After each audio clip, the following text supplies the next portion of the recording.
tentang apa yang telah disampaikan oleh presentator tadi.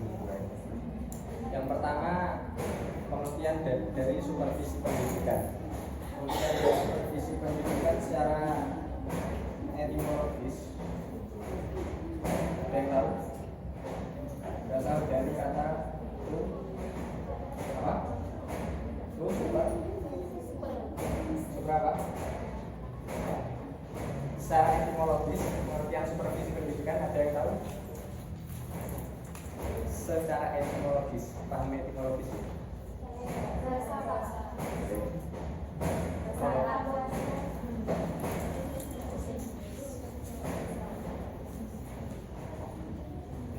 To supervise atau mengamati.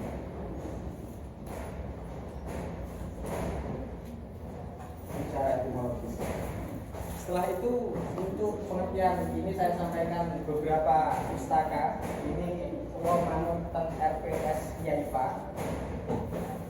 Pustaka utama yang seharusnya sangat jadikan rujukan dalam mengerjakan makalah ataupun kerja konsep utamakan diambil dari ketiga buku. Yang pertama konsep dasar dan teknik supervisi oleh Fit A. Sahertian. Yang kedua pedoman penyelenggaraan administrasi pendidikan di sekolah oleh Ahmad Rohani dan Abu Ahmadi. Yang nomor 3 dasar-dasar supervisi oleh Johan Simanjuntak. Yang nomor 4 buku materi pokok administrasi dan supervisi pendidikan oleh Supandi. Ini saya lihat tadi di peta konsep ini sepertinya pustaka yang dari keempat ini sangat penting sekali. Ini saya sampaikan menurut Fit Sahertian, supervisi adalah suatu usaha menstimulasi, mengkoordinasi dan membimbing secara kontinu pertumbuhan guru-guru, baik secara individual maupun kelompok. Yang perlu dipahami oleh jenengan sedanten, ada yang namanya inspeksi, ada yang namanya supervisi. Kalau inspeksi ada yang tahu? Inspeksi itu apa? Inspeksi. Pelaku dari inspeksi siapa? Inspektorat. Ada yang namanya Jenderal Inspektorat. Itu inspektorat namanya. Kalau pelaksana dalam supervisi namanya adalah supervisor. Biasanya kalau di semua pekerjaan ada supervisornya, di Indomaret, Alfamart dan lain sebagainya itu ada supervisor. Beda fungsi antara supervisi dan juga inspeksi. Kalau tugas dari inspeksi itu mencari kesalahan. Contoh, ada yang sudah jadi guru di sekolah, bukan di pondok, di sekolah. Ada yang pernah didatangi oleh supervisor? Belum pernah. Kalau inspektorat ataupun pelaksanaan inspeksi itu biasanya untuk mencari kesalahan. Beda dengan halnya dengan supervisi. Sebab supervisi, kata kunci dari supervisi itu adalah membimbing atau mengamati. Andai kan sekolah jenengan itu dalam dalam pelaksanaan pendidikannya kurang ataupun mungkin secara dokumen-dokumen dan juga perangkat-perangkat kurang, andai kan sekolah jenengan didatangi oleh supervisor, seharusnya tunjukkan apa adanya secara alamnya saja. Tapi kenyataannya yang ada di sekolah-sekolah, ada supervisor mau datang, paling bahasan kucing diraupi, opo-opo dienekno. Ada supervisor mau datang, semuanya yang sebelumnya tidak ada diadakan. Biasanya sekolah nggak tahu dijajan, dienekno jajan. Biasanya sekolah nggak pernah ada perangkat-perangkat seperti RPP dan lain sebagainya, copy paste dari sekolah sebelah. Contoh, itu ketika kenyataannya ngoten. Biasanya ketika ada supervisor mau datang, gubus danten para guru yang ada di sekolah tersebut. Seharusnya jenengan sebagai guru, calon-calon guru, kalau ada supervisor datang akan mengadakan supervisi, tunjukkanlah secara alamiah kondisi sekolah yang ada di panjenengan. Sebab apa? Tugas dari supervisor, yakni supervisi, yakni memberikan supervisi.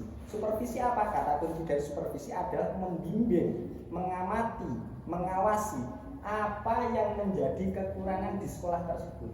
Jangan malah diada-adakan, jangan malah hal yang tidak ada menjadi diadakan. Sebab kalau nanti tidak ditunjukkan secara alamiah, supervisor tidak akan mengetahui apa yang menjadi kekurangan di sekolah panjenengan. Entah itu dari kekurangan pendidik dalam menyampaikan materi di kelas kurang maksimal, ataukah perangkat-perangkat yang ada di sekolah tersebut, contoh RPP belum ada. Nah, nanti kok andaikan belum ada, pasti supervisor akan memberikan bimbingan. Ngeten lho Bu cara membuat RPP, ngeten lho Bu cara mendidik anak di kelas yang baik dan benar, ngeten lho Bu cara pelaksanaan administrasi yang baik dan benar di sekolah. Itu namanya supervisor. Makanya kalau sampaikan tadi, kalau ada supervisor yang datang di sekolah panjenengan, tunjukkanlah yang secara alami saja, tidak usah diada-adakan. Berbeda dengan halnya inspektorat ketika datang.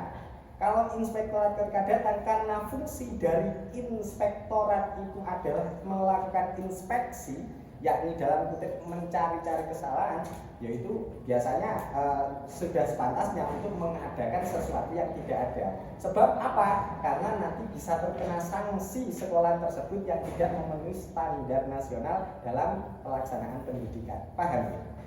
Nah, itu bedanya supervisi dan juga inspeksi.